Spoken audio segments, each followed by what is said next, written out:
So, do you feel like you're a Bay Area ambassador this week, or has Trent Dilfer got that job? Oh no, I'm the one on the host committee. I'm the one that put the work in with the mayor and with Daniel Lurian and Keith Bruce. I mean, come on, I've been through the wars now. This is a big deal for me now. Come on, you can't. Dilfer's just been hiding down in Saratoga. What has he done? He's done nothing. So tell me about the great sense of pride that you must have, because you've been in the Bay Area for decades now, and to see Super Bowl City, to see so many people. It's the place.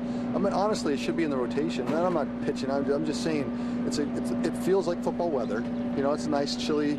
It's great. It's nice in a stadium now, and it's the Bay Area and San Francisco and all the things that go with it, and Napa and Monterey and all of it. So it's like it's the place to have Super Bowls. And so I love the idea that people get out to San Francisco, and it's the focus for this year. And what the host committee's done with the charitable contributions and the spirit of what they've tried to accomplish, I think that it should be every 5 years, and people just get used to it. I'm not sure people know about the relationship between you and Gary Kubiak, the coach of the Broncos, because he was your quarterback coach in 1994, the season where the Niners won the Super Bowl, and you were the star of that game with Jerry Rice. But you describe him as being quietly vicious. What does that mean exactly?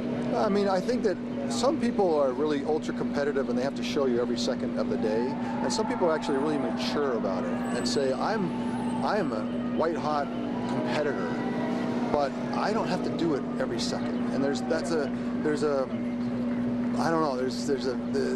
I love being around people like that. There's something to those guys. There's an art to it, and I really appreciated Gary. Gary was somebody you could take, friendly, nice guy, but when I say vicious competitor, there's other guys like Reggie White was that way. I mean, Reggie White is the nicest guy in the world, vicious competitor. So I appreciate that quality. The ability you are that as well. Well, maybe so, but I appreciate the athleticism of the personality, athleticism to be able to do that. Okay. Contrast and compare for me Cam Newton and Colin Kaepernick, because 3 years ago, if I would have said one of these quarterbacks is going to be the MVP of the league, most of us probably would have bet on Cap, and it's turned out it'll be Cam. But what's going on between those two? All right. Well, some of it Cap's got to take responsibility for. I mean, things didn't break his way. A lot of things happened that are out of his control, and that makes things more difficult. And that degree of difficulty seemed to kind of run him down a little bit. So he needs to be able to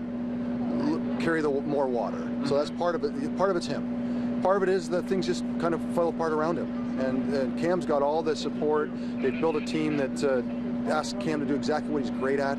He keeps building off of that and becomes more of an assassin from the pocket. And that's what Cap was going to do, right? And if he had enough time. They've got a great defense, great offensive line. So all the things that the 49ers were 2 years ago, the Carolina Panthers are, and they have been. So it's like that consistency over many years. So Cap lost that consistency, the number 2 defense or number 1 defense in the league, best offensive line in the league. Frank Gore, I mean, it's just all those things disappeared, and then it was just too much for him. And unfortunately, it drove him off the field. Can Chip Kelly and his offense resuscitate the career of Colin Kaepernick? No.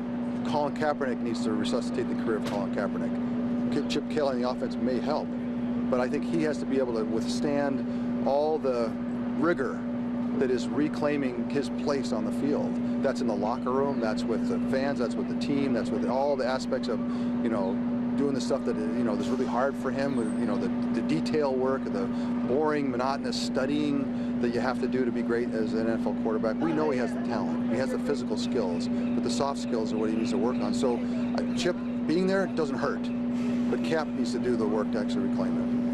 Finally, I want to go back to Super Bowl 29 and memories just before the game. You're not going to remember this. It's a couple of days before the Super Bowl. We're in the same restaurant together. You're with your family, I'm with my family. And my wife, we had a newborn baby, 9 months old. And she's nudging me throughout the whole dinner. She goes, get a picture with Steve Young and Kiana. Get a picture with Steve Young. I'm like, I don't want to be that guy. I don't want to be bothering him. And so I didn't get the picture. Okay. Oh, Larry, come on. Every day For the past 20 years, when you come on television, do you know what I hear? I can't believe you didn't get a picture of Steve Young with little Kiana. And do you know how much grief you have caused me for the past 2 decades? I apologize. I would have been glad to sign it, but it's so funny because that same moment I was practicing at the University of Miami, and young Ray Lewis, a linebacker for the University of Miami, was calling for me as we walked by the players because I was his favorite player. That's what he tells me. And he said, "You didn't stop." And I would have stopped 1,000 times, right? I must have been thinking about something. And Ray tells this story that his hero walked by him. And then so you and I, between you not asking for the autograph and me walking by Ray, the whole thing was a mess. I look back like, Ray, I promise, I must have been distracted. I would have stopped all day long. Well, I think we got to get a picture Let's do a now. picture. We have to do a picture now. Where is she? I've tried to make it up to Ray. We'll make it up to your daughter, too. So let's just make it all right. Beautiful. All right? Thanks, man. I really appreciate your time.